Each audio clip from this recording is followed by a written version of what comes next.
Allah SWT berfirman tentang tidak bolehnya menyebut-nyebut kebaikan. Jadi itu dosa ya, dosa besar. Saya sudah pernah bantu kamu, saya sudah 10 tahun berikan kamu beasiswa, saya sudah biayai kau dari kecil, nggak boleh. Sampai sebagian ulama mengatakan karena tegasnya larangan di sini sampai-sampai orang tua pun tidak boleh bilang sama anaknya, nggak perlu. Padahal itu anak sendiri ya.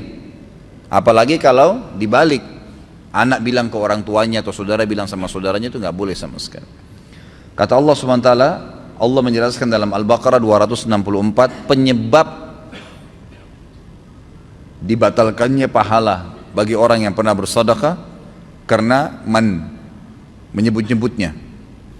Kata Allah, a'udzubillahi minasyaitonirrajim, ya ayyuhalladzina amanu la tubtilu shadaqatikum bil manni wal adza.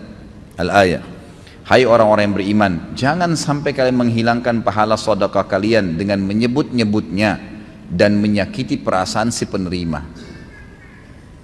Suami bilang sama istrinya, sudah berapa tahun saya biayai kamu? Bukankah saya sudah bantu orang tuamu? Bukankah begini dan bukankah begitu? Perlu satu hal digarisbawahi teman-teman sekalian ya. Setiap perbuatan baik yang kita lakukan kepada orang lain, sebenarnya kalau kita fikir secara spiritual, secara keimanan, yang mendapatkan manfaat siapa? Saya. Bukan dia, karena dia hanya mendapatkan secara fisik duniawi. Saya berikan dia 5.000, dia hanya bisa beli air mineral dan segalanya. Tapi saya dapat apa? Pahala yang besar, mungkin 5.000 pahala. Tidak tahu, mungkin 5 juta, gitu kan? Makanya Abdullah bin Umar radhiyallahu anhu, beliau kalau tidak datang orang yang datang minta-minta ke rumahnya, beliau keluar mencari. Karena bagi beliau sebenarnya, beliau yang membutuhkan pahala itu. Bayangkan kalau tidak ada fakir miskin, tidak ada minta-minta, kita dapat pahala sedekah dari mana? Gitu kan? Kalau tidak ada cobaan, kita dapat pahala sabar dari mana? Nggak ada. Itu warna kehidupan ya. Harus difahamin. Jadi jangan pernah merasa orang lain butuh sama saya. Keliru teman-teman sekalian. Kita yang butuh kepada orang, itu yang betul. Keliru, gitu kan? Ada teman-teman dai nggak mau datang ceramah, kesannya jual mahal. Sebenarnya kalau dia faham, dia yang butuh dengan jemaahnya, bukan jemaahnya yang butuh. Karena kalau antum hadir di pengajian ana seperti ini, ikhwah dan akhwat sekalian, yang dapat manfaat lebih besar siapa? Saya sebenarnya. Antum secara individual dapat pahala ilmu, kan gitu, bisa diamalkan. Tapi saya mendapatkan pahala antum semua pada saat antum amalkan. Jadi sebenarnya yang lebih banyak mendapatkan manfaat adalah saya. Keliru kalau saya nggak datang, kebodohan. Saya biar terlambat, saya paksain datang, harus bisa dengan izin Allah, gitu kan? Mungkin dengan keniatan seperti itu Allah masih membuat antum semua bisa bertahan dalam majelis. Itu sesuatu yang harus difahamin. Jangan selalu merasa diri kita yang dibutuhkan. Enggak. Adanya anak-anak, sebenarnya kita yang butuh dengan anak-anak itu, bukan anak-anak yang butuh dengan kita. Allah gantungkan kebutuhan mereka pada kita, artinya kita akan bersedekah secara mau atau tidak mau. Memberikan susunya, memberikan makan, pahalanya besar pada hari kiamat. Coba kalau nggak ada anaknya, bagaimana? Kan gitu, contoh-contoh saja. Ada istri, ada suami, dan banyak dalam dini kehidupan kita semuanya. Jadi jangan pernah sebut-sebut kebaikan. Sudah melakukan, lupain udah. Sudah ada malaikat yang catat. Kita ini enak sekali sebenarnya. Bayangkan kalau setiap amal kita disuruh catat sendiri sama Allah, bisa nggak?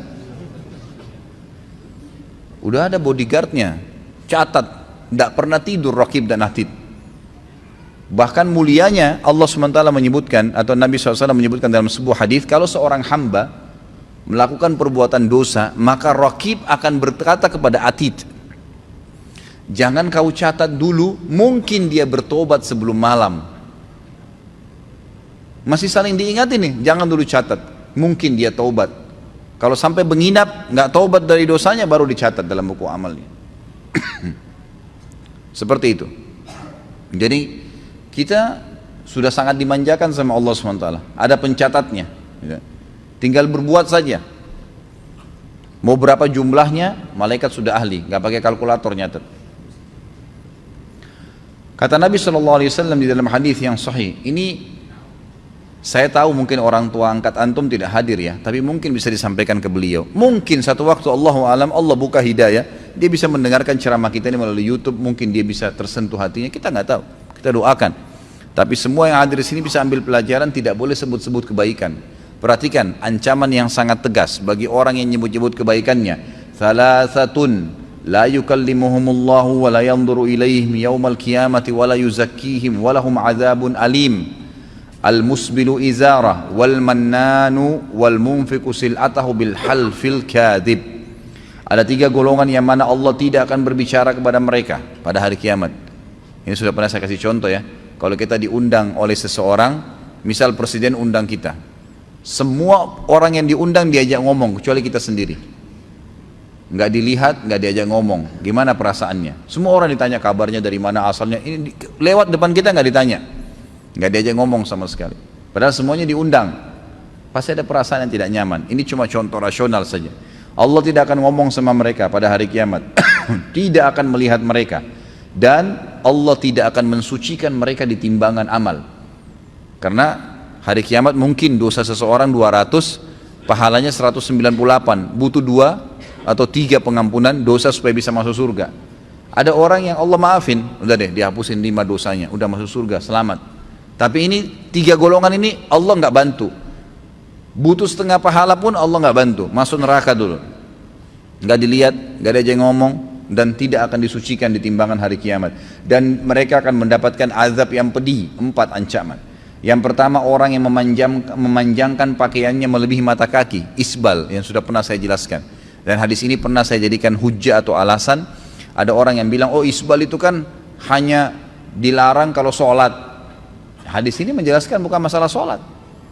Di luar sholat pun sama. Oh Ustaz, saya kalau pakai celana jingkrang mata kaki saya kelihatan jelek kelihatan. Itu persepsi. Ada orang di mall pakai sampai lututnya lebih tinggi, nggak dimasalahkan. Ada orang lebih tinggi lagi setengah paha, nggak dipermasalahkan. Kenapa yang naik di atas mata kakinya dipermasalahkan? Karena seorang muslim dalam mengimani tauhid uluhiyah, mengesahkan Allah dari sisi ibadah, adalah meyakini semua yang baik dan bagus dan indah itu di mata dia, apa yang bagus dan baik serta indah di mata Allah. Yang buruk di mata dia adalah semua yang buruk di mata Allah. Sudah, mau seluruh dunia tidak suka, terserah. Yang penting bagi saya Tuhan saya mengatakan seperti ini, kan gitu. Itu namanya mengesahkan Allah dari sisi uluhiyahnya, penyembahan Allah secara murni. Kemudian yang ketiga, yang pertama orang yang menjangkan pakaian melebihi mata kaki bagi laki-laki dari atas ke bawah, bukan dari bawah ke atas. Kaos kaki nggak ada masalah. Yang kedua, orang yang suka menyebut-nyebut kebaikannya yang pernah diberikan kepada orang lain. Bayangkan ini, pernah berbuat baik loh, disebutin malah jadi masalah. Dan yang ketiga adalah penjual yang melariskan barang dagangannya dengan sumpah dusta. Hadis yang lain, kata Nabi SAW, "Thalathatun la yakbalullah minhum sarfan wala adla, aqun wa mannanun wa mukadzibu bil qadar." Ada 3 golongan manusia yang mana Allah tidak akan menerima amal wajib maupun amal sunnah darinya, yaitu orang yang durhaka kepada kedua orang tuanya. Yang kedua, orang yang gemar menyebut-nyebut kebaikannya, dan orang yang mendustakan qadar, mendustakan takdir maksudnya, gitu kan. Jadi ada bahasan qada dan qadar, iman, rukun iman kita yang ke-6. Kalau qada itu keputusannya Allah, kalau qadar kapasitasnya, gitu kan.